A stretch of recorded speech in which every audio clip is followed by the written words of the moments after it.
What's going on, ladies and gents? Billy Donnelly here at This Is Infamous, and today, via the wonders of digital video, I get to welcome your friendly neighborhood Spider-Man back into the game as he returns to the screen for yet another character restart in Spider-Man Homecoming. Things are a little bit different for the famed web crawler though on this go-around, and it's not just limited to Tom Holland taking on the great responsibility of being Peter Parker and donning the suit. After making a cameo in Captain America Civil War, Spider-Man is now officially a part of the Marvel Cinematic Universe. And, well, he's ready to hit the ground running. Or swinging, for that matter.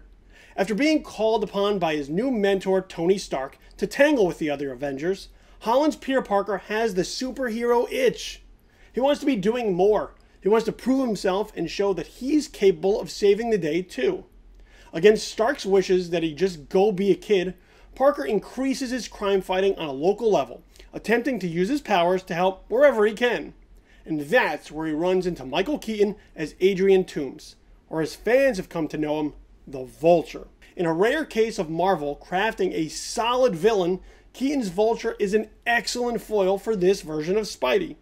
Here in Jon Watts' film, the Vulture's very existence is completely justified, with Toomes portrayed as a blue-collar working man who's ultimately screwed by the system, giving him legitimate reason to travel down his criminal path as a high-tech arms dealer, as it means he's providing for his family. There is some complicated gray area to Keaton's character, creating much-needed depth in Homecoming's bad guy spot, and creating some moral quandary for Spider-Man to deal with later. Keaton is a breath of fresh air in a universe that typically just treats the villain as someone for the hero to overcome, and this vision of the Vulture really helps elevate Spider-Man Homecoming. But I digress. Let me get back to something else that really helps Spider-Man Homecoming. Tom Holland's Spider-Man.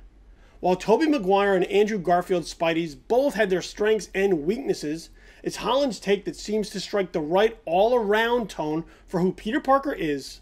He's awkward and he's sweet. He's smart and he's witty. And all of that informs what he's like when he puts on the suit. Adding a further dynamic to the film, we also get a sense of Peter Parker as a kid in high school dealing with the typical troubles of being a teenager with a complicated extra layer of, being Spider-Man. Homecoming delivers on that duality, offering up lighter moments with Peter that are heavily influenced by 80s teen flicks, while also embracing the gravity of other more serious times that establish the challenge Spider-Man faces with his dangerous foe. Robert Downey Jr.'s involvement is minimal, so you don't have to worry about Tony Stark or Iron Man taking over Spider-Man's first solo foray into the MCU. And the little touches of other Marvel characters never feel wedged in, mainly serving as a way to remind the audience that Spider-Man now resides in this greater world. There is an AI element to the Spidey suit which gets unlocked that I really could have done without, but any complaints I have with Spider-Man Homecoming are incredibly minor. This movie's just too good of a time to be torpedoed by tiny nitpicks here and there. Overall, this feels like the Spider-Man movie we've been waiting to enjoy since Spider-Man 2, which was released 13 years ago. Jesus! Has it really been that long? Wow! Anyway, Spider-Man Homecoming is a great jumping off point for the character into the MCU, and I am relieved to tell you that Spidey is back and watchable again. Thank God. I don't know if I could have handled another misfire. As a fan of Spider-Man, I approve, and I cannot recommend enough swinging by your friendly neighborhood theater to check this one out. Thanks for watching, and while you're here, why not go ahead and click right... oh, there it is. So you can subscribe to our channel. And feel free to check out all the past reviews and interviews you may have missed here at This Is Infamous.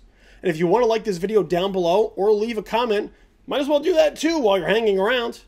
Until next time, I'm Billy Donnelly for This Is Infamous.